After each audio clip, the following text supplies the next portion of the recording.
Fala pessoal, estamos aqui para mais um Bicast. Hoje, um pouco diferente, uma configuração aqui com 4 pessoas, né? E um convidado muitíssimo especial. Mais uma vez a gente trazendo convidados renomados, né, Gabriel? Sim. Uma pessoa mega experiente no mercado imobiliário, atua no nosso mercado. Deve fazer quanto tempo já, São Paulo? 10 anos quase. 10 anos. Isso. E antes disso, também atuou com... Eu tenho 37 anos de área comercial. Então, é muito tempo. Basicamente é a minha idade.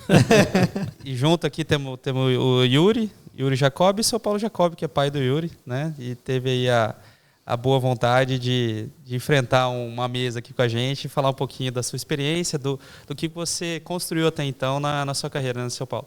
Então, se puder, por favor, se apresentar, falar um pouquinho de como você começou, como que construiu aí o andar dos anos e como que está hoje. Vai ser bacana o pessoal começar a te conhecer também. Tá certo, tá. Obrigado aí pelo convite. Na verdade, eu com 21 anos, eu trabalhando numa empresa, como a gente está aqui, todo mundo fazendo a mesma coisa, só que um se dedicando mais do que o outro, né? Um tendo mais garra, tendo mais aquela dedicação, aquela vontade de trabalhar do que o outro. Quando chegava no final do mês, aspecto administrativo, todo mundo ganhava a mesma coisa. E um dia eu parei e comecei a pensar, esse negócio não está certo. Falei, eu preciso procurar alguma coisa que estabeleça um rendimento para mim baseado na minha produtividade. Né? Você está entregando, né, de fato. Exatamente. Valor, né? Puxa, eu fiquei pensando, né? Eu entrego tanto, produzo tanto, e estou ganhando a mesma coisa que todo mundo aqui, não está certo. Foi aí que eu despertei para a área de vendas. Né? E comecei a procurar e tal, vou para cá. E aí comecei a vender brindes, canetas, essas coisas assim, né? A família estava começando, criança pequena em casa e tal, mulher também não estava trabalhando na época. Eu falei, preciso fazer alguma coisa. E fazia faculdade, fazia uma faculdade na UEL, em Londrina, naquela época. Ainda se pagava a UEL, né? Não era gratuita a UEL. Nessa década de 80. A isso. UEL também, acho que lá no começo era paga. Era paga. Eu não sabia, não. Mesmo sendo estadual? Sendo estadual. Olha só. Eu pagava. Então eu pagava, trabalhava durante o dia e a noite, pagava a faculdade. Faculdade de Humanas, né? Sempre gostei da área de Humanas. E com isso fui começando a galgar meu espaço nessa área aí. Aí de vendedor de brinde para vendedor de boxe para vendedor de brinde, de vidro e tal, e fui. Só que daí eu saí um pouco da área para entrar numa multinacional na área de pesquisa e marketing. E nessa multinacional, é como eu falei para você, eu não vendia produto, eu vendia papel. Só papel. Que era um desafio muito grande. B2B, isso, né? É muito complicado, negócio, né? Não tinha um produto para mim vender, eu tinha que vender. Na verdade, eu vou falar preço, rapidamente, né? Vou falar rapidamente o que eu tinha que fazer. Eu tinha uma equipe de pesquisadores que tinham que entrar dentro de vamos imaginar hoje, de um supermercado São Francisco e medir merchandising, ponta de gôndola, medir produtos, saber o que estava vendendo, o que não estava vendendo, por que não estava vendendo. E eu não dava nada para o mercado para me fazer isso. Agora, você imagina só, eu entrando com uma equipe dentro de um mercado, mexendo em todo o estoque dele, mexendo em toda a parte contábil dele e não dando nada em troca. Era um desafio de fazer isso, né? Então, você vendia uma coisa não palpável, não tangível. E eu fiquei 10 anos fazendo isso. Eu comecei como um pesquisador, tal, aí fui galgando os degraus na multinacional, Estados Unidos, tá, com uma cultura totalmente norte-americana de pagamentos, o salário era muito bom, né, na época, tudo, né, saísse de um patamar de, vamos imaginar, 2 salários mínimos para 15. Sim. Então, minha vida mudou muito. E fiquei durante 10 anos fazendo isso. Até que resolvi sair, a gente saiu disso para começar a voltar para o mercado de vendas. Né? E aí eu trabalhei em vários mercados, trabalhei com vendas de roupas, venda de semijoias. Eu fiquei 10 anos com vendas de semijoias, viajando ali com uma pasta, rodando o Brasil, com uma pasta dentro do carro. Esse daí é trabalhoso, hein? Isso aí é trabalhoso. Cada coisa 10 anos, né? 10 anos aqui. Isso, 10 anos exatamente. Eu nunca fui muito de ficar rodando, não, sabe? Mas eu fiquei 10 anos fazendo isso aí, visitando lojas com pasta, oferecendo produtos e tudo mais. Isso deu muita bagagem para mim, né? E assim, num bate-papo informal antes da gente começar aqui, né? A gente estava falando, né? De tudo isso que eu já fiz na minha vida, o que me deu mais prazer de fazer, né? E eu posso garantir para vocês que foi o ramo imobiliário. Eu comecei lá de 2012 para cá, né? Praticamente 2012, 2013 que eu vim, que eu comecei a galgar isso aí. Comecei de baixo mesmo como corretor, né? Eu tive o convite de um amigo para ir trabalhar com vendas de imóveis e ele falou: Paulo, você fica uma semana, se você gostar, você fica, senão você vai embora. Olha que essa história de uma semana já não é a primeira nem segunda vez que eu ouço. Acho que esse é um bom pitch para conseguir vendedor, viu? Essa daí foi... Porque foi mais ou menos o que ele vendeu para mim também, tá? Ele me perguntou. Ele me perguntou, né? Ele me perguntou, como que é esse negócio aí, né? Porque o Yuri, ele tem essa coisa, né? Ele sempre esteve junto, né? Uhum. E quando eu parei de trabalhar com semijoias, ele ficou com as semijoias. Já foi assumir o posto, né? Ele assumiu o posto. Aí depois o mercado imobiliário ele falou: mas esse negócio acho que é melhor que vender semijoia, né? Aí ele entrou também no ramo imobiliário, né? Ele veio junto. Mas é bem bacana, né? Isso eu acho bem bacana, inclusive, em relação a ele e aos outros meus filhos, né? Que a gente sempre teve essa união, essa coisa de conversar, né? Estar junto mesmo, né? Isso é muito bacana. E você falou isso, e essa semana aconteceu a mesma coisa. Eu contratei um rapaz para trabalhar como corretor, nunca vendeu nada de imóveis, e eu falei para ele: você vai ficar 10 dias comigo, você vai fazer uma ambientação. Em 10 dias a gente volta a conversar. Se você vai ter sequência, se eu quero você, se você me quer, né? Tem que ter, né? Os dois têm que se querer, né? Claro. Você tem que querer ficar no mercado e eu tenho que querer você. Então, é basicamente isso que a gente faz hoje quando a gente contrata um corretor. Não tem como, né? Tem que ver se vai dar namoro, né?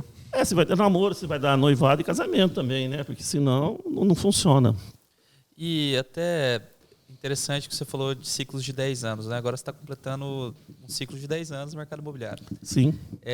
De certa forma, você está fazendo uma transição também, né, Paulo?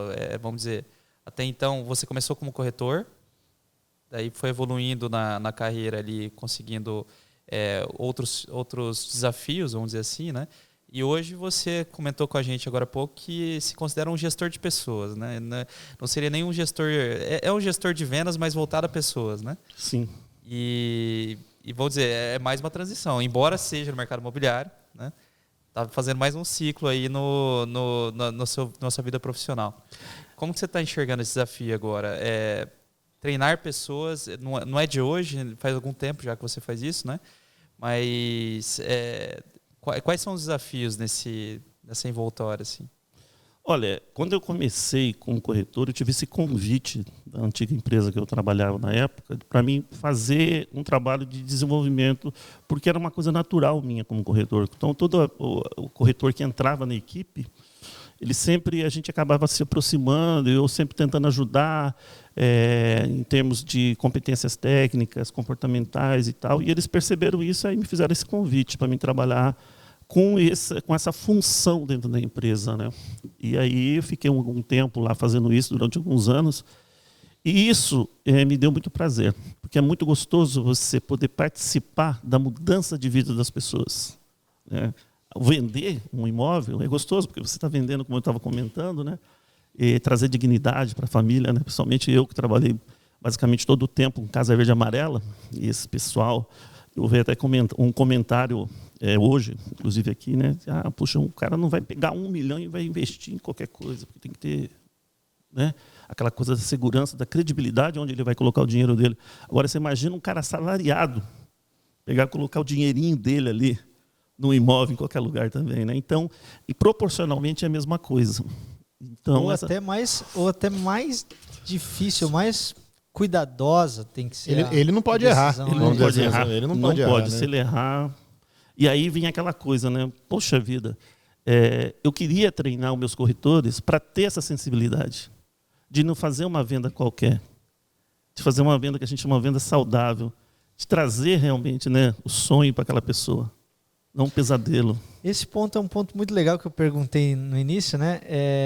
Qual que foi a coisa que você mais gostou? Você falou que foi o ramo imobiliário, mas eu perguntei o porquê. E você não falou aqui pra gente. Então, por que você prefere? Por que o imóvel é tão especial para o senhor?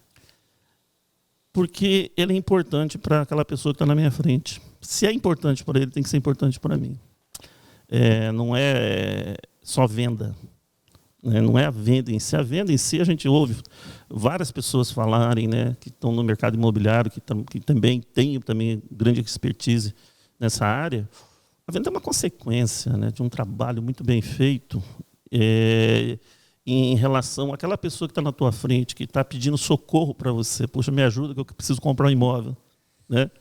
E o cara está do outro lado lá, não, me socorro que eu preciso fazer uma venda. Então, essa coisa não bate. Né? Então, se você pede socorro para mim, eu não tenho que pensar na venda, eu tenho que pensar em te ajudar a você resolver o teu problema, a solucionar a sua dor, como a gente ouve bastante hoje em dia, né? E aí vem aquela coisa da empatia, né, do rapport e tudo mais. Então, para mim, isso é muito gostoso. Não tem preço, isso não tem preço. Tem alguma história que você lembra assim que te comoveu assim como? Tem várias, hein? Várias. Tem uma história bem bacana inclusive de corretor, né? Eu fui uma vez trabalhar no Rio de Janeiro, na zona norte do Rio, e eu estava numa loja com alguns corretores e estava fazendo um treinamento com esse pessoal. E depois do treinamento, eu gostava muito de conversar com as pessoas, né? Conversar com o corretor, né? Pô, vem conta a tua história para mim e tal, né? Tinha um rapaz, ele estava muito bem alinhado, né? O pessoal até brincou com ele, falou: nossa, só porque o Paulo vinha aqui hoje, você pegou e colocou uma roupa mais linda do mundo, né? Você não vem todo dia assim, não, né? Aí ele sentou comigo, lá a gente foi no decorado lá da empresa e começamos a conversar. Aí eu olhei que ele estava muito bem, assim, roupa bem arrumadinha e tal, mas eu vi que o sapato dele estava bem arrebentadaço. Eu falei: vem cá, deixa eu te perguntar, como que você chega até aqui para você trabalhar todo dia? Quanto tempo você tem de empresa e tal? Ele falou: Paulo, eu estou com 2 meses de empresa, eu já vendi 2 apartamentos. Está dando para mim viver, só que eu tenho que estudar e tal. Eu falei: tá, e como que você faz? Ele falou: não, eu venho todo dia a pé, para me economizar. Eu falei: mas você mora qual a distância? 10 quilômetros. Nossa. 10 quilômetros o cara andava para vir, ficava o dia todo, depois 10 quilômetros para voltar. E o sapato dele totalmente arrebentado. A roupinha estava até alinhada, mas o sapato todo arrebentado. Então, são histórias assim que me motivavam a trabalhar em favor daquelas pessoas, de fazer com que eles se tornassem grandes profissionais. Não é só a mudança da vida de quem está adquirindo o imóvel. Não, é a mudança do corretor. Eu me preocupava muito com a mudança de vida do corretor, principalmente nos aspectos comportamentais, porque você não consegue desenvolver, né, os aspectos técnicos, que a gente chama de hard skill, a gente não consegue desenvolver se você não desenvolver a soft. Uma coisa está atrelada à outra. Eu posso ficar aqui o dia inteiro com o corretor tentando ensinar ele a mexer no sistema, no CRM. Se ele não tiver com tesão para fazer isso, ou não tiver com interesse, com comprometimento, com vontade, ele não vai aprender. Eu vou perder meu tempo ali. Vou gastar meu tempo com uma coisa que não vai resolver para ele nem para mim. Então, primeiro eu tenho que desenvolver isso, tentar entender se ele realmente está identificado com o ramo, se é aquilo que ele quer. E não é só da palavra, é na atitude. Né? Costumo dizer para as pessoas muitas vezes que as oportunidades, se elas não aparecem para você, você tem que fazer elas aparecerem, você tem que fazer com que elas apareçam. Então, às vezes, muitas pessoas têm as mesmas oportunidades, só que elas têm atitudes diferentes que fazem com que elas não atinjam o mesmo, né, objetivo, não atinjam as mesmas metas. Então, eu tentava fazer com isso. Fazer o quê? Uma mudança, né, de comportamento das pessoas, trabalhando principalmente a parte psicológica deles. Mas é um trabalho árduo, né? Você tem que gostar de fazer isso também, porque você apanha muito também. Você tem muita decepção. Ninguém ajuda quem não quer ser ajudado. E é longo prazo também, né? Isso. Porque você fazer esse tipo de mudança é longa, né? E você vê que uma coisa está atrelada à outra. Como que eu vou poder fazer um baita de um atendimento para o meu cliente se o meu corretor não está preparado para entender isso? Ele não está preparado. Hoje, inclusive, eu tive a oportunidade de conversar com uma pessoa a respeito disso. Não, porque tem que fazer assim, assim, assim. Tudo bem, a gente tem que fazer assim. Mas se a pessoa não estiver preparada, por exemplo, vamos pegar aqui a Bravo. Se vocês não tiverem os corretores prontos para receber o cliente de vocês vão perder venda. Por mais que o produto seja excelente, maravilhoso, que atenda o cliente, mas se esse corretor não estiver preparado para mostrar isso para o seu cliente, você vai perder a venda. Sim. Então isso me motivou muito, porque é um desafio que não é aquela coisa, sabe? Eu sempre costumo... Por que o Paulo, muitas vezes perguntaram para mim, Paulo, você estava trabalhando na praia em Londrina, estava tudo redondo, bonitinho, os corretores todos muito bem alinhados com você e tal. Aí você larga tudo isso para ir para Apucarana? Começar tudo de novo? Você é louco? Não é louco, não. Eu gosto de desafio. Sempre gostei. É o que me motiva. Por isso que muitas vezes as pessoas que conversam comigo, às vezes por telefone, quando me conhecem pessoalmente, falam, não, mas não é você o Paulo. Você que estava conversando com um cara de 32, 33 anos. Por causa dessa minha energia. Eu sou uma pessoa eu tenho muita energia mesmo, sabe? Eu acordo, durmo 5 horas por dia. Mas eu acho que aí tem um ponto bom, né? Que você comentou que saiu de Londrina, a estrutura estava trabalhada, vamos dizer assim, né? Sim. Foi construído, né? Para começar do zero e montar de novo ali o alicerce e conseguir criar uma nova estrutura, né? Quais foram os principais desafios, assim? Uma nova cidade, um novo mercado, né? Uma cidade menor. E, claro, a gente sabe que, embora as pessoas sejam pessoas, tem necessidades diferentes, dependendo de onde elas moram, das realidades que elas vivenciaram, né? E, geralmente, se a gente pegar Maringá e Londrina, já é diferente, né? Então, Apucarana deve ter as suas particularidades também. Como que foi essa construção? Onde você mais se apega, assim?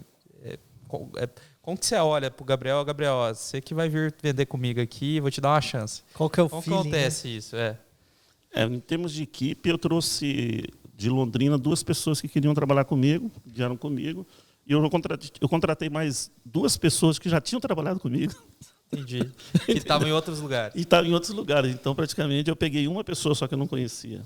Eu quis montar uma equipe bem enxuta mesmo, com 5 corretores, somente um que eu não conhecia, os outros 4 eu já conhecia, já tinham trabalhado comigo, e quando eu chamei, vieram. Então, isso aceitou o desafio, né, também, né? Eles aceitaram. É a mesma coisa, exatamente. Porque eu chamei porque eu sabia que essas pessoas, elas tinham isso com elas também, de aceitar esse tipo de desafio, né? E desafio que pode, de repente, mudar a vida financeira dela de uma noite para o dia, é muito bom, né? Ajuda bastante. Eu acho que o grande desafio é você entender, e isso eu falo muito lá para o pessoal da nossa empresa, que Londrina, como você falou, Londrina e Maringá são públicos diferentes, a cultura da cidade é diferente, nós adaptarmos à realidade da cidade. Por exemplo, a primeira coisa que eu fiz quando cheguei em Apucarana foi conversar com o gerente de habitação e o gerente geral da Caixa Econômica, né, para tentar entender como que funcionavam os processos ali, porque tem essa coisa, né, de cidade para cidade. Conversei com eles, entendi, e entender qual que era a melhor forma de eu me relacionar com o meu público. O digital é importante, a panfletagem é importante, tudo é importante, mas o relacionamento boca a boca é o mais importante, dentro de Apucarana.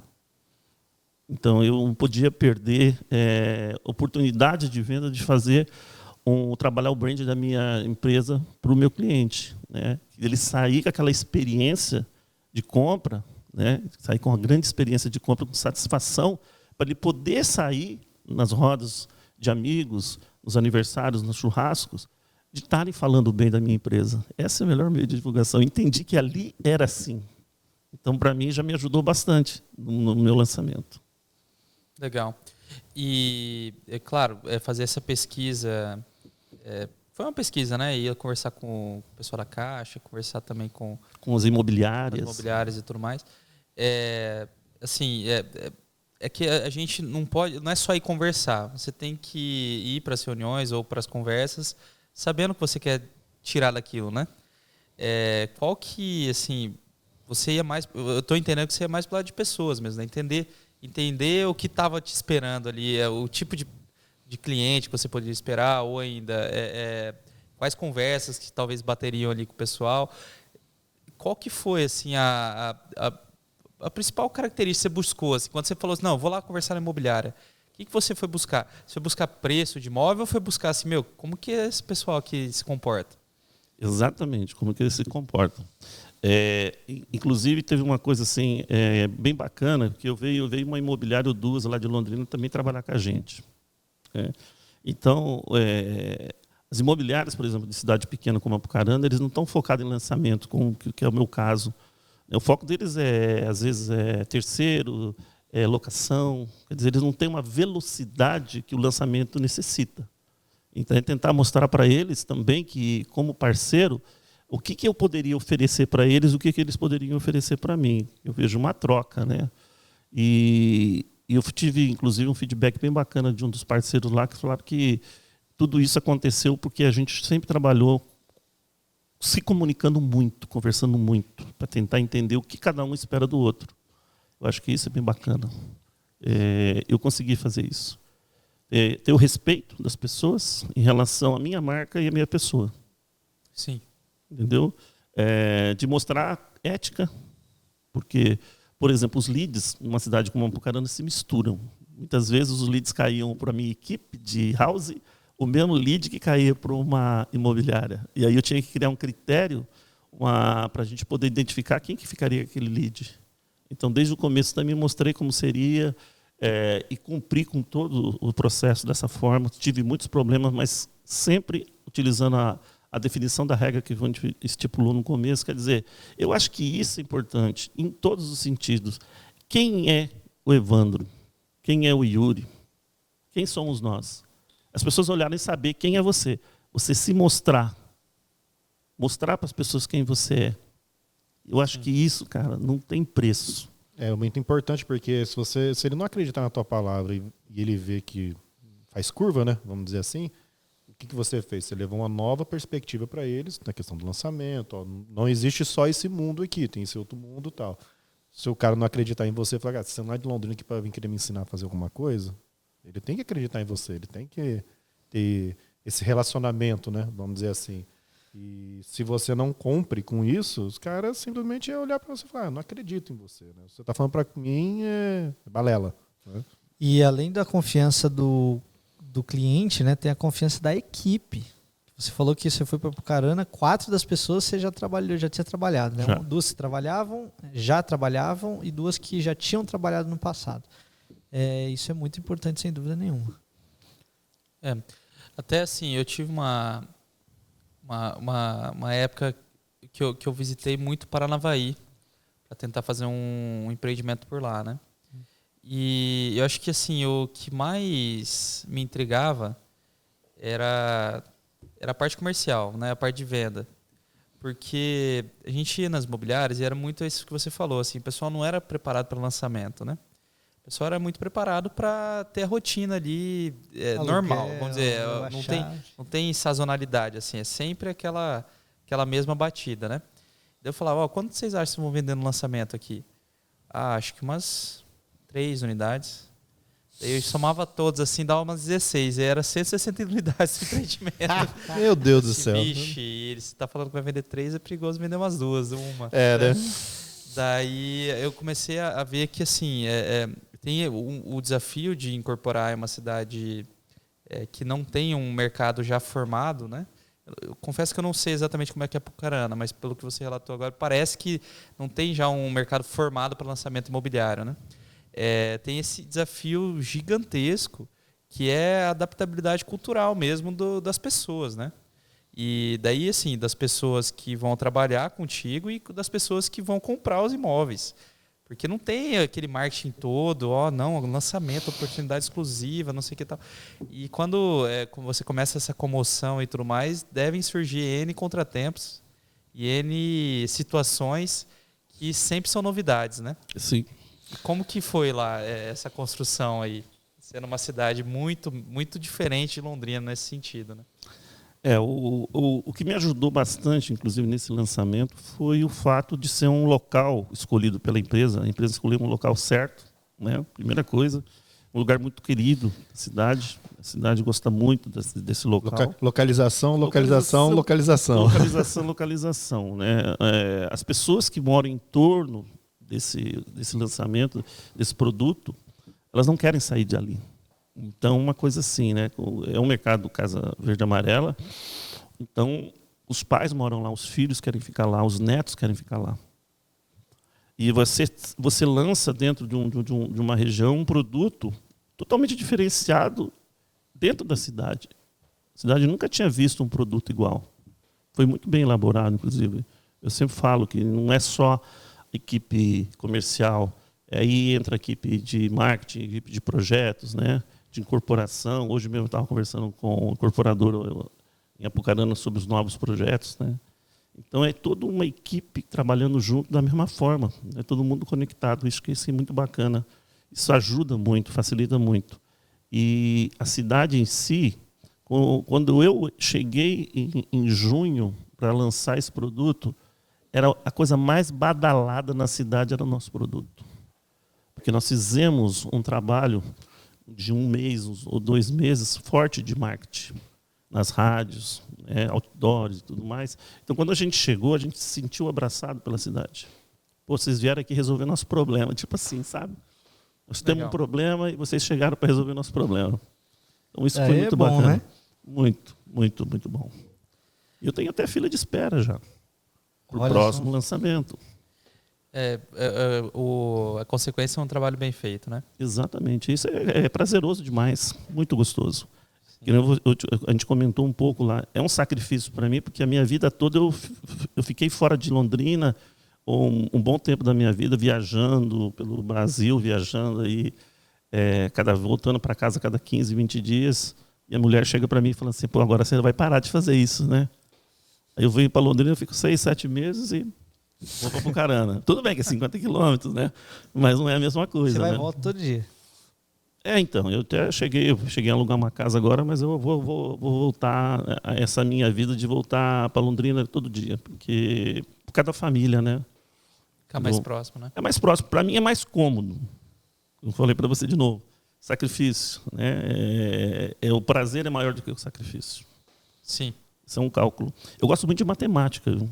Apesar de ser da área de humanas, de pessoas, mas eu gosto muito da matemática. Acho que a matemática resolve muito nossos problemas. Né? Tem uma fórmula bem bacana que eu sempre comento com as pessoas, principalmente para o corretor. MP mais MA é igual RMS. O que é o MP? MP é mudança de pensamento. O MA, somado ao pensamento, é mudança de atitude. Igual RMS, resultados que melhoram sempre. Então, é uma coisa que eu instigo muito as pessoas que trabalham comigo, a sair da bolha. Sim. A gente cria uma bolha, né? E a gente acha que só pode isso. É verdade. A gente, assim, até quando a gente começa a falar muito que não dá, a gente tem que parar e olhar para ver se o nosso pensamento está certo, né? Isso. Porque se a gente, muitas vezes, a gente fica nesse negócio, não tem como fazer isso, não tem como fazer aquilo, não tem... E, na verdade, tudo dá, né? Tudo dá para fazer. Só tem que, talvez, olhar de um ângulo diferente ou se motivar de uma forma diferente para conseguir fazer o diferencial, né? Porque senão fica na mesma. E sempre não dando, não vai dar mesmo, né? Não é isso, Yuri? E o Evandro, ele é o rei disso. Às vezes a gente tá lá conversando lá na parte da gestão ali e daí vamos fazer assim e tal. Daí ele falou, não, se a gente fizer tal coisa, eu falo assim, eu acho que isso não vai dar não. Ele falou, não vai dar por quê? Eu falo, não vai dar. Aí fica lá discutindo, debatendo lá, daqui a pouco surge uma faísca, né? De repente vai dar, né? Vamos ver, né? Mas isso daí é uma coisa que eu acho muito bacana dentro da própria Brava, viu? E até do mercado, né? Eu não digo do mercado, né? Mas de onde eu vim, as coisas eram bem mais amarradas, né? E uma das coisas assim que eu consegui identificar que fazem a diferença na Brava é exatamente esse pensamento. Não só da melhoria contínua ali, né? Mas assim, não dá porquê, né? Não sei, cara. Vamos tentar descobrir. Eu tenho a impressão que a Brava é fruto disso, sabia? É muito disso. Porque se você olhar na cabeça da maioria que estava lá no começo, eu acho que era o não dá, entendeu? Cara, não tem como, não fecha a conta, velho. E não pode ter limite, cara. Eu acho assim, às vezes você olha assim, cara, tem coisa que você olha e você fala, cara, não vai dar, mas ali no seu.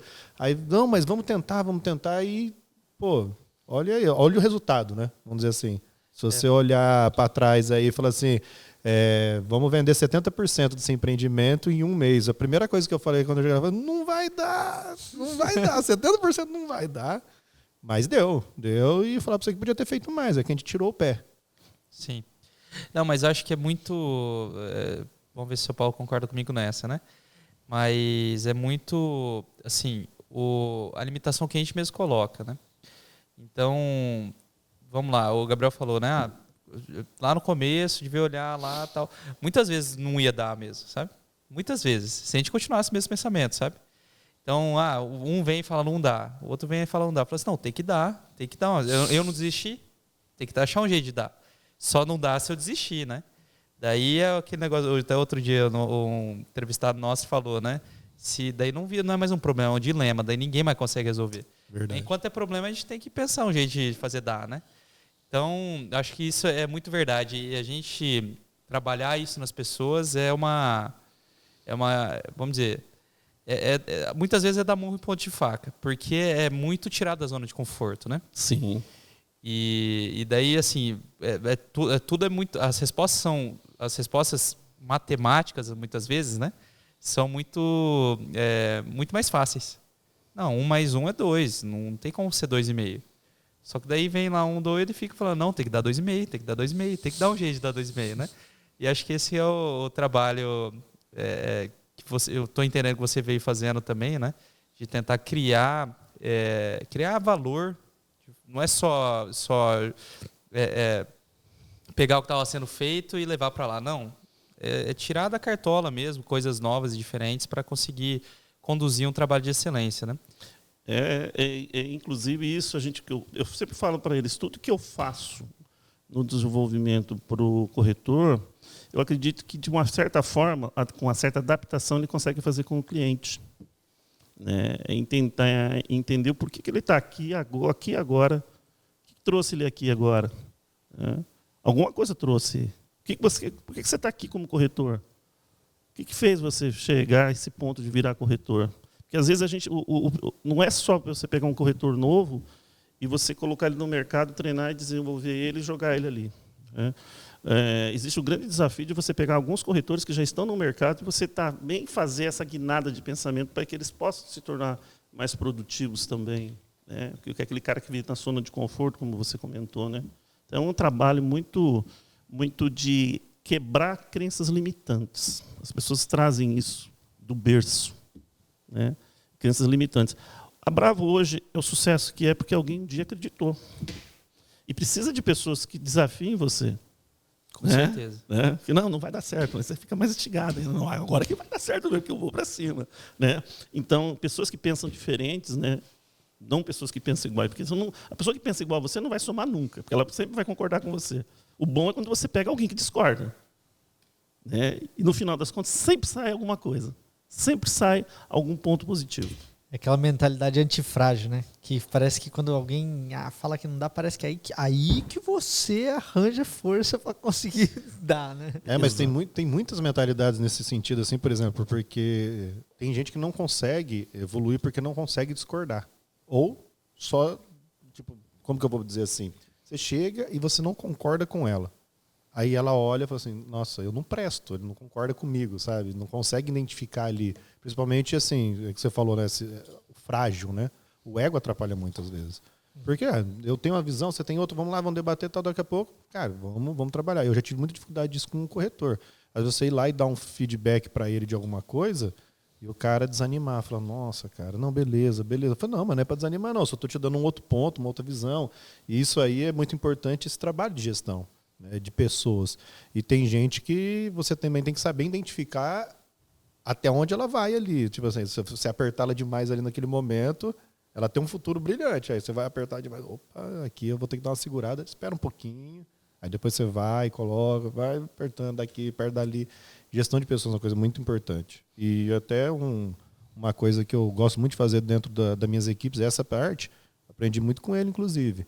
Porque no fim do dia, a técnica, cara, dependendo da pessoa, você vai saber se ela vai aprender ou não. Você olha ali, no dia a dia você sabe se ela tem a capacidade de aprender a técnica, se ela tem até onde ela vai chegar. Agora, o comportamento, o comportamental, essa parte de pessoa, a pessoa acreditar em você. Né? Essa é igual, vem trabalhar comigo em outra cidade. O cara olhar para você, vou com você porque eu acredito em você. Você tem que ter um trabalho muito bem feito ali. Uma super validação, né? Exatamente. O cara tem que acreditar em você. Ele tem que falar, velho, esse aqui eu posso ir junto que ele não vai dar tiro errado comigo. Ô Yuri, eu acho que entre nós três, né, eu e o Evandro e você, sem dúvida nenhuma, você é o que conhece muito melhor a história do seu pai, do Paulo. E eu queria fazer uma pergunta que eu estou faz um tempo aqui na cabeça, que é o que hoje você se mostra muito competente no que você faz, e eu tenho certeza que muito disso é a influência do seu pai. Com certeza. O que mais você reconhece na história do seu pai que te influenciou assim, para um bom resultado, para uma boa na sua vida? Assim? Cara, eu acho que o que eu mais reconheço nele é caráter. Assim, você vê essa gestão de pessoas não pode ser da boca para fora, entendeu? Então assim, você fala assim, oi equipe, vem comigo, vamos, sabe, motivacional, só tudo assim. Então tem muita gente que eu vejo por fora, aí gestores em outros lugares, que o cara ele faz isso, mas da boca para fora. Se a hora que vai apertar o negócio ali para um corretor, para um gerente, para alguma coisa, ele tem que ser a pessoa que vai bloquear, que vai estar ali, né? Exato, que vai estar ali para bloquear problemas, tudo. É igual um exemplo que eu dei para um gerente meu recentemente, e ele me conheceu quando eu era gerente. Então eu falei para ele, falei assim, quando eu chegar para você e falava X coisa, o que você acha que veio de cima para mim? Hoje, com a sua percepção de hoje. Na época você não reparava nisso, mas com a sua percepção de hoje. Bucha, tal. Eu falei assim, escorria para vocês? Não.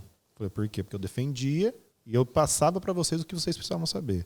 Mas isso desde, assim, isso é um exemplo bem simples, mas desde coisas do dia a dia. É o cara que está lutando ali por causa do sapato e você entender o problema dele, várias coisas assim, em questão de gestão de pessoas realmente. Então, assim, eu acho que eu acredito que se eu aprendi alguma coisa com ele, foi realmente ter essa visão de ser correto, ter palavra. E eu escutei isso recentemente numa reunião com um parceiro nosso, que ele falou assim, Yuri, vamos fazer tal coisa? Eu falei, cara, você tem minha palavra. Aí ele olhou para mim e falou assim, então para mim é suficiente. Aí eu perguntei, falei assim, mas por quê? Aí ele falou, cara, quando você veio trabalhar na Brava, eu falei assim, vai ser meu parceiro, e a Brava é uma parceira importantíssima, eu falei, vou pesquisar sobre esse cara, né? E onde eu falei com vocês, eu falei assim, ele é meio doido, às vezes assim, um negócio assim, mas se ele falar para você, você pode escrever que a palavra dele não faz curva. E é um cara honesto. Então, acho que se fosse para mim falar, não é parte técnica não, viu? É parte de ser homem mesmo. Foi o que eu aprendi com ele. Aí sim, hein? E, assim, uma coisa que a gente vem falando muito nos podcasts aqui, acho que eu não contextualizei hoje ainda, mas a gente fala com o corretor, vendedor do mercado imobiliário, né? Ou que ama o mercado imobiliário e quer saber um pouco mais aqui das nossas dinâmicas. Uma das coisas assim que a gente ouve muito os gestores, até o próprio Yuri falar, é que a gente precisa também ter informação dos clientes, né? A gente tem que ter um jeito de armazenar essas informações ou ainda conseguir saber que estágio que ele falou contigo, que não falou, tal. Hoje o volume de clientes é grande, né? E para conseguir gerir tudo isso é difícil só no WhatsApp, ou se não só na ponta do lápis, né? Você incentiva também esse lado, vamos dizer, organizacional também, que a pessoa consiga talvez usar um CRM, ou se não um jeito de organizar os clientes e tudo mais? Sou chato nisso, hein? Sou chato. Eu sempre falo para eles, se você quer ter uma carteira de clientes saudáveis, você tem que fazer, a primeira coisa que você tem que fazer é fazer a gestão da sua carteira.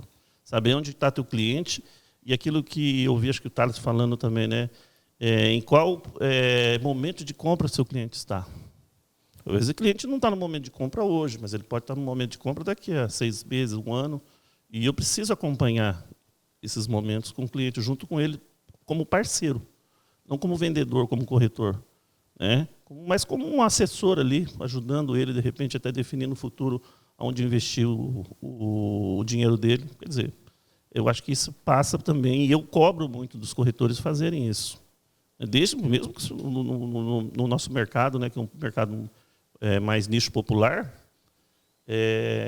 a gente tem que ter organização. E uma coisa que eu falo muito, eu sou até chato nisso, eu falo que a gente tem que respeitar processo. Se você não respeitar processo, você perde o time do negócio. E eu também falo muito para eles que a gente não vende nada. Nós negociamos com o cliente, nós despertamos o interesse dele na compra do meu produto, sem precisar vender nada para ele. Só com a forma com que eu falo. Por isso que eu falo, quando você vai vender um produto, você tem que acreditar muito nele. E você passa muita credibilidade porque você fala com propriedade. As pessoas percebem isso. Elas sentem a sua empolgação, né? E aí passa por vários aspectos. Esse aspecto da organização é de saber também, Evandro, identificar o perfil comportamental do teu cliente. Eu vi vocês comentando antes, né, quando eu cheguei aqui, que estava vendo o Thales falando, de, às vezes, você se tornar cansativo diante de um atendimento e tudo mais, né? Porque você não entendeu que o teu cliente é um pragmático. Aquele cara que gosta de resolver tudo muito rápido. E você fica ali, falando, de uma forma expressiva, falando. Você vai cansando o cara. Então, a primeira coisa que eu sempre falo é você mapear o teu cliente quando você faz a sua gestão de carteira, que você se organiza. Olha, o Evandro. Quem que é o Evandro? Eu tenho que ter lá no meu notebook, eu tenho que ter uma planilha dizendo quem que é o Evandro. Porque eu vou ter uma carteira extensa um dia, eu não vou encontrar com o Evandro, de repente, não hoje, num outro momento, mas eu tenho ali salvo ali, quem que é o Evandro? O Evandro é um cara analítico, um cara assim, gosta disso. Quer dizer, cara, é ter realmente tudo muito bem feito, tudo muito bem gerido ali dentro para você, porque é dali que você vai tirar o quê? Suas negociações. Então, não é só número, eu vou bater de novo na tecla, é questão de pessoas. Se eu entender quem é o Evandro, eu vou atingir o Evandro de uma forma diferente do que os outros, porque eu vou personalizar ele. O Evandro é diferente do Gabriel. O Evandro eu vou atingir, eu vou criar uma situação com você, eu crio outra. Mas não querendo tirar proveito, mas sim querendo resolver o seu problema. Ou que seja de investimento, ou seja de moradia. A gente falou de casa, todo mundo quer casa, né? Isso que me motivou muito no mercado imobiliário, de dar dignidade para as pessoas. Mas a gente sabe também que existem pessoas que não têm casa. Por quê? Porque elas têm uma vida itinerante muito grande. Aí entra o quê? Entra o Zubigarden, né? Deodoro e tudo mais, esses estúdios que vão atender esse tipo de cliente. Mas o cara vai se sentir em casa. Também esse cara que vai chegar a utilizar essa acomodação. Então, gente, é muito complexo a questão da venda em si. A realização da venda é muito complexa. Ela passa por muitos processos, por isso que você tem que respeitar o processo. Se você conseguir fazer isso, com certeza você vai ter resultados muito melhores do que os outros.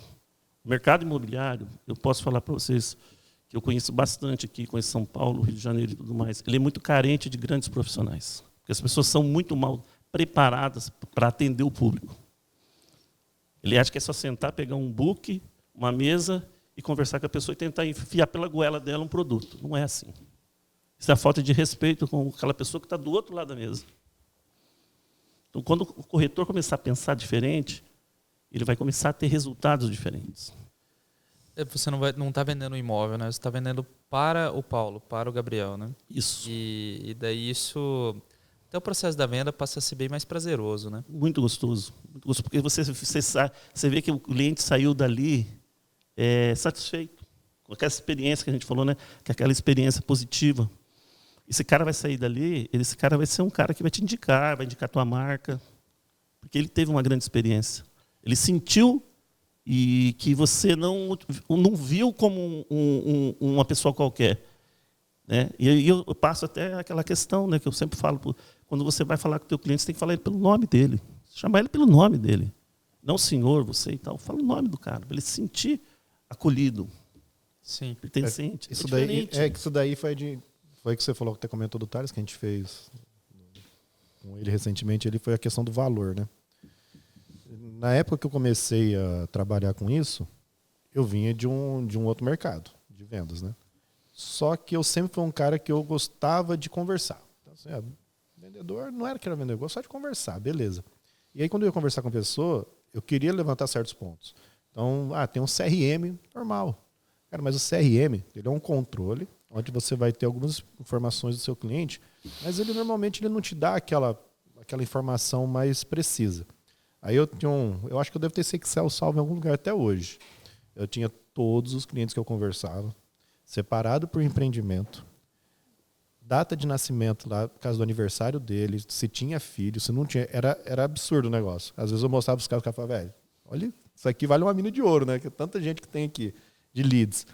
E eu chegava no aniversário do cara, o cara não comprou comigo. Ele tava com o nome sujo, tal. Iniciei no PCVA, no Casa Verde e Amarelo, né? Tinha muito desses casos. Eu não parava de conversar com o cara porque ele tava com o nome sujo. Ele não estava no momento de compra. Ele está com o nome sujo, ele não é um nome sujo.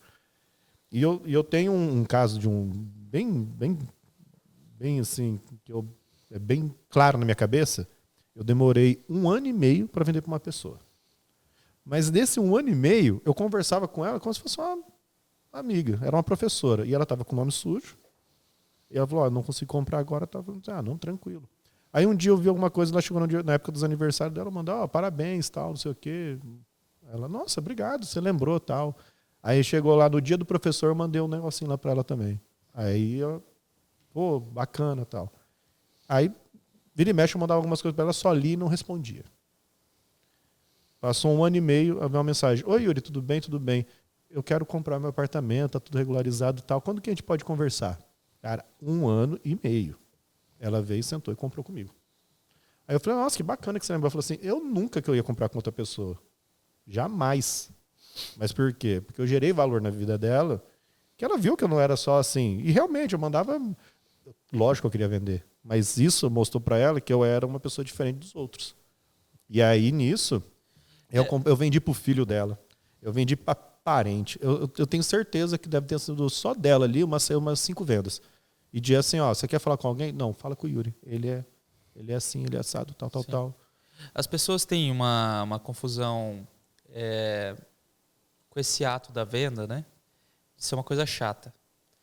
Então, assim, quando você tomou todo o cuidado de falar assim, lógico que eu queria vender para ela, mas... Só que, assim, é sua profissão. Vamos pegar esse caso, né? Não precisa ser chato. Você precisa ser chato para... ir lá e fazer uma programação, né? Você pode ser gente boa com as pessoas. Por que você não pode ser gente boa com as pessoas vendendo também? Tirar um pouco essa barreira, né? Porque, de fato, você faz amizades, porventura você começa a frequentar lugares que você gosta e que vai ser prazeroso para as pessoas que estão lá também, a sua companhia, porque é uma coisa que você está fazendo por prazer, né? E não é por sacrifício. Isso. Né? E nesse meio do caminho, você está ali fazendo sua profissão também. Você está oferecendo oportunidades para as pessoas e não empurrando goela abaixo. Né? Então, acho que isso é muito importante a gente começar a passar para o pessoal que está ouvindo, né?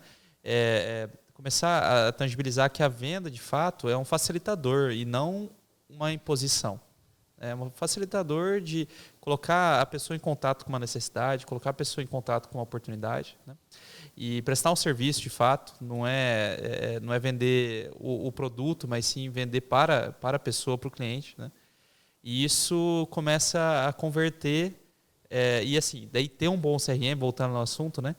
Com É certeza. bom porque, claro, é muita gente, você vai lidar, você não vai lembrar de detalhes específicos de todo mundo. Às vezes você coloca algumas palavras ali que te ajuda a refrescar a memória, né? E falar, essa pessoa um dia falou para mim que gosta de pizza, né? Então, se eu for chamar ela para sair um dia, eu vou chamar para comer uma pizza, né? Se for comemorar a compra dela, vamos no rodízio de pizza. Vamos fazer um Bia Pizza? É o primeiro que eu vou chamar. Então você vai conectando, né, as rotinas, as motivações das pessoas com prazeres da venda. Não é, você não está querendo tirar proveito de nada, você está prestando Inclusive serviço. fazendo indicações. Teve, por exemplo, você pega e vende, eu vendi para um rapaz, ele vende automóvel. Aí um amigo meu um dia perguntou para mim, falei, fala com fulano, ele mandou uma mensagem para mim, pô, obrigado, cara, tal, gerando valor. É uma troca também. No final do dia, todo mundo quer ganhar dinheiro e quer vender. Só que, igual você falou, não precisa ser uma coisa, tipo, eu cheguei numa loja de roupa, a mulher quer me atender, né? Só quer vender para mim, não quer... Não, se ela for um atendimento, inclusive eu estava com a Laís esse dia, ela foi numa loja e, pensa num atendimento que eu falei para ela. Eu fiquei com vontade de comprar roupa para você só por causa do atendimento. Uma senhora, cara, muito gente boa. Falando a verdade, por exemplo. Você chega na loja, toda a roupa que você coloca, nossa, tá lindo, nossa, que legal. Ela falou, você não ficou legal? Não, vamos trocar, vamos ver outro aqui. Tipo, ela atendeu para resolver o problema. Sim. E sem ser, né, igual a gente falou, né, querendo empurrar alguma coisa. Isso é muito importante. Eu tive um caso recente de uma venda que foi feita agora, de uma pessoa, um rapaz, ele morou sempre com a mãe e com a mulher e tal, um granjeiro ali da região, caramba. E ele comprou o apartamento, mas no início quem queria comprar era a esposa. A esposa foi 3 vezes no decorado, foi ver, ele nunca foi junto com ela. Até que um dia ele apareceu. E eu peguei junto com a corretora na época, fui lá conversar com ele. Aí começamos a conversar e tal, e eu percebi que ele fazia muito o que a mãe falava para ele fazer, né? A mãe falava, ele fazia, a mãe não falava, ele não fazia. Aí teve uma hora que eu perguntei para ele, qual que é o seu maior prazer que você tem na sua vida hoje? Você fala assim, pô, isso aqui eu não posso perder. Ele falou, poxa, não posso perder minha família, né? Não posso perder minha mulher nem meu filho, porque, puxa vida, isso é tudo para mim. Eu falei, então, o que você hoje acha que a sua esposa quer mais na vida dela? Ele falou, eu acho que ela quer comprar esse apartamento. Eu falei, e é muito sacrifício você ajudar ela a comprar esse apartamento? Ele falou, não. Eu falei, então senta com ela e conversa. Acho que vocês vão chegar num ponto em comum para decidir. No outro dia ele apareceu lá com ela para fazer o negócio. Foi uma coisa assim, um bate-papo legal. Aí eu falei assim, você vai comprar um apartamento, tem uma champanhe ali e tal, para a gente estourar e tal. Só que eu não vou comprar, eu não vou te estourar essa champanhe. Ele falou, você não vai fazer? Não. Eu falei, não. Eu vou ali, vou comprar uma caixinha de Heineken, porque eu sei que você gosta de cerveja. Ele falou, você vai comprar mesmo? Eu falei, vou. Fui lá e comprei a cerveja. O cara saiu de 10 horas da noite da loja. Ele ficou das 6 às 10 tomando Heineken comigo. E hoje a mulher dele é uma das maiores divulgadoras dentro da cidade do nosso produto. Aí. São conexões, né? Conexões. E muitas vezes, o Yuri falou uma verdade, às vezes o pessoal te procura para outras coisas. Não é para comprar o imóvel mais. Não, mas e agora? Quem que eu falo no banco lá, para eu abrir uma conta? Daí você faz relacionamento com o gerente do banco. Tô querendo comprar um móvel, já começa. Ele sente validação sua, né? Você é uma pessoa confiável, né? E aí já vira uma bola de neve, vamos dizer assim, todo mundo se ajudando, né? E daqui a pouco começa a criar um sentimento, se eu quiser investir de novo, eu vou investir com você, né? Ou ainda, se eu for trocar de imóvel, eu vou trocar com você. Porque você criou uma conexão, uma sinergia muito acima da venda em si. Daí sim é a barreira, né? Você está vendendo um obstáculo e não uma facilidade. A venda, na verdade, ela acaba sendo um resultado de tudo isso, desse relacionamento que você faz, dessa conexão que você faz com o teu cliente, né? E do fato dele te olhar e ver em você uma pessoa que ele pode confiar. Então, isso é muito importante. Confiar tanto que o cara começa a se chamar, até para participar da vida dele, social. É interessante isso. Uma coisa leva a outra. Acho que você vai lembrar, né? Você lembra que o meu cliente me chamou para ser padrinho de casamento dele? Foi. Cara, ele foi lá no plantão, chegou, quero que você seja meu padrinho de casamento, cara, você realizou meu sonho. Porque eu lembro que ele tentou comprar várias vezes, não conseguiu comprar, porque era muito trabalhoso ele comprar. Realmente, você tinha que mexer com documentação e corretor, é aquilo, né? O cara não queria mexer com imposto de renda, o cara não queria mexer com os documentos da mãe dele, era um trabalheira do caramba para ele fazer ele comprar. Falei, deixa que eu vou resolver isso aqui para você. Ele, ninguém conseguiu. Eu falei, eu vou conseguir. Eu consegui. Consegui vender para ele, resolvi 300 problemas dele. Quando ele foi casar, ele foi lá, queria que eu fosse padrinho dele, todo jeito de casamento, cara. Depois, como assim? Ele falou, não, isso é pra mim, cara. Você não sabe a importância que teve na minha vida. E acho que isso casa muito com o que você falou, né? Aquela questão de você estar realizando alguns sonhos. Eu, lá na época, sei lá, vendi... Em um ano eu tinha vendido lá 50 e poucos imóveis, vende muito já. Mas para aquele cara é único. É único. Para você para mim podia comum, até ser mais né? um, vamos dizer, era o quinto que eu estava vendendo no mês. Para ele, cara, ele deve lembrar de mim até hoje. Puto, porque eu não quis ser o padrinho dele, porque eu achava muito... Eu não consegui ser. Eu falei assim, cara, eu muito... Não, mas beleza. Eu só queria convidar, falei, não posso, né? Mas assim, você vê como que é marcante na vida da pessoa, né? É muito bacana, muito bacana. Tem um caso também que eu acho muito bacana, esse é um dos mais assim, interessantes que eu já passei como corretor. Né? Não como gerente, nem como gestor, nem nada. Eu estava num shopping em Londrina, sozinho, lá num standzinho pequenininho. Aí, de repente, eu olho e veio uma mulher assim, ela veio assim, meio que parecia um tiro, assim, ó, com uma pasta embaixo do braço, assim, ela veio para cima de mim, chegou, sentou ali na cadeira na minha frente, colocou a pasta em cima, assim, uma pasta enorme. Falou assim, ó, isso aqui é tudo minha documentação e você vai resolver meu problema. Porque eu já fui em rodeias imobiliárias tudo em Londrina, ninguém quer pegar meu caso. Mas eu tenho certeza que você vai pegar. Eu fiquei olhando para ela e falei, meu Deus, você quer isso, né? Aí começamos a conversar e tal. Qual que era o caso dela? Ela era separada, morava com uma pessoa separada. Só que tinha os papéis ainda ela estava ainda casada com o marido e ele casado com a mulher. E eles tinham que fazer todo o processo de divórcio. E ninguém queria pegar. Eu falei, deixa comigo, eu vou resolver teu problema. Nós demoramos mais ou menos em torno de 8 meses para resolver tudo. E ela conseguiu comprar o apartamento dela, para morar com o marido, com o novo marido dela. E é muito bacana porque ela ia um dia no mercado, eu estava com a mãe do Yuri, né, minha esposa, e ela me viu e parou, olhou para minha esposa assim, olhou para mim, ela falou, esse cara que mudou a minha vida. Quando ninguém acreditava em mim, ele acreditou. E aí as lágrimas começaram a correr assim, ela e o marido do lado. Muito obrigado, Paulo. Você marcou minha vida para sempre. Cara, isso não tem preço, gente. Sim, é Não verdade. tem preço. Então, dentro desse mercado, que é o caso verde e amarelo, que a gente sempre atuou aí, é dessa forma. Eu acredito que mesmo no mercado de médio e alto padrão, também existe, de uma outra forma, obviamente, uma certa gratidão das pessoas saberem que você está ali para ouvi-las. Né? Ouvir as pessoas, não falar só, ouvir. Que a tal da Índia, hoje, que se fala muito da venda consultiva, né? A venda consultiva é mais ouvir do que falar. Até nesse sentido, tem estatística para isso. Sim. Né? Tem pouca gente sabe, mas um dos cursos de Harvard é de negociação e administração de conflitos. É graduação. Né? Então, você fica 4 anos estudando negociação e administração de conflitos. E daí teve uma pesquisa que foi feita, não vou lembrar agora o nome do pesquisador, mas que foi me apresentado no MBA de gestão empresarial pelo professor Eugênio Carvalhal, né? Que assim ele fez um grupo nosso ali de 50 pessoas, mas depois ele contou que isso foi feito mundialmente com um monte de gente, né?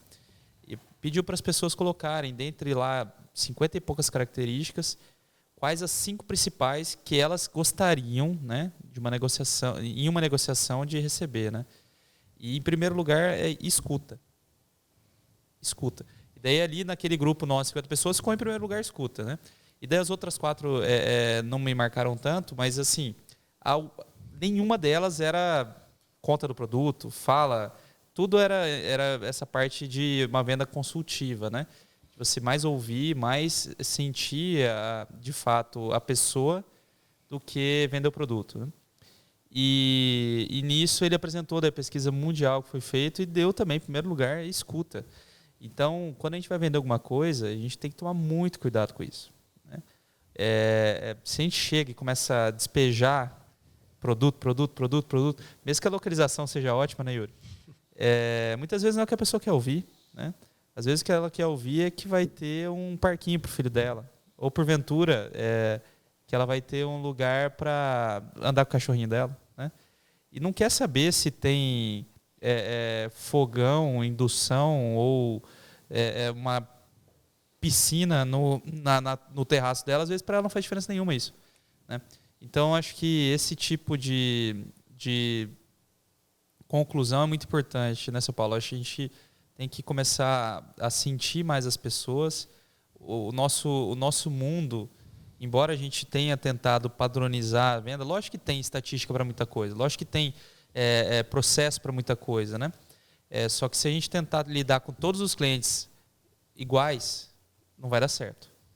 Então, a gente tem que usar os processos para gerenciar melhor, sim, os nossos dados, mas para atender pessoas e não atender números, né? Isso. É interessante, né?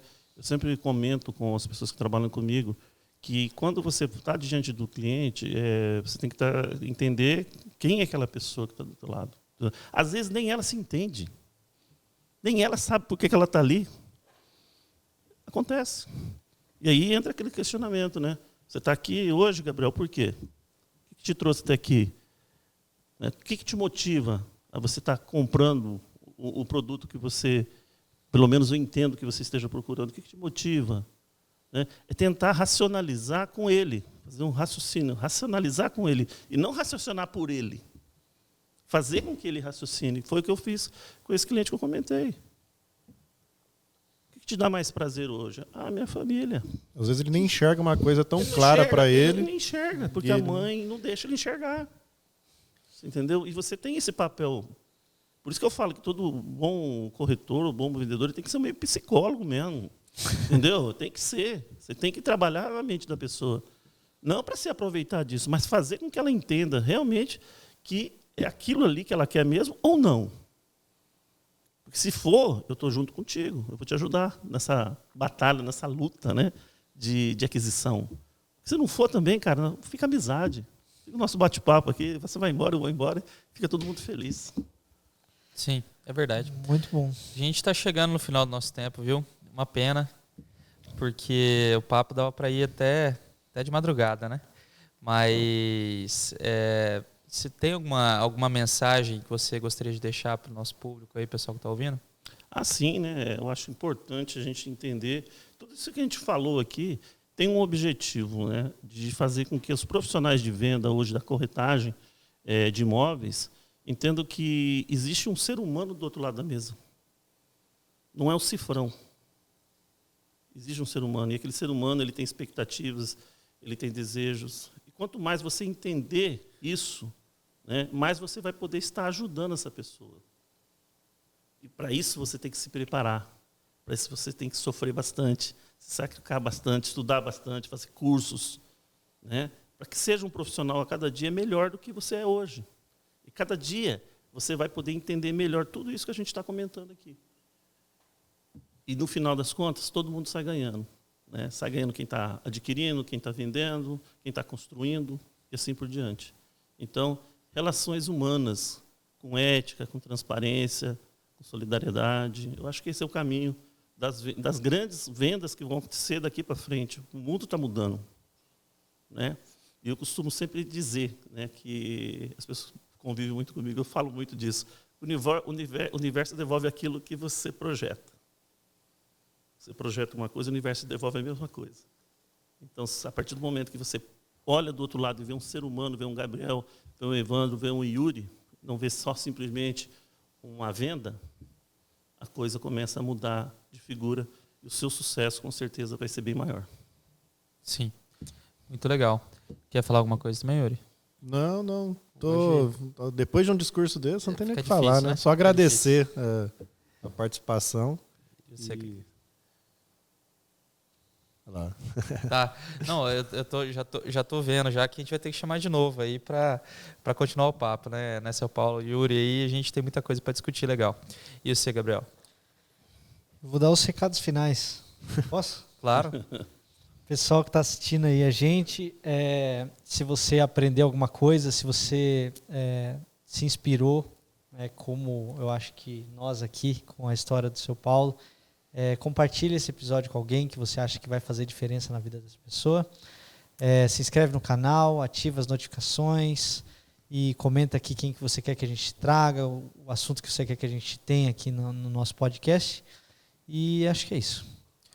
É isso, então. Obrigado mais uma vez pela disposição, né, São Paulo, até essas horas aqui com a gente. Sempre. E fazendo o que a gente mais gosta, né, que é longe, como você disse, né, longe de ser um sacrifício. Pode ser até, a gente pode considerar até um privilégio, né? Exatamente. Foi muito bom. Prazer conhecer vocês pessoalmente aí. Parabéns pela empresa, parabéns pelo podcast, pelo programa aí. E pode contar comigo sempre. Boa. Valeu, Gersão também. Vamos para mais uma. Show.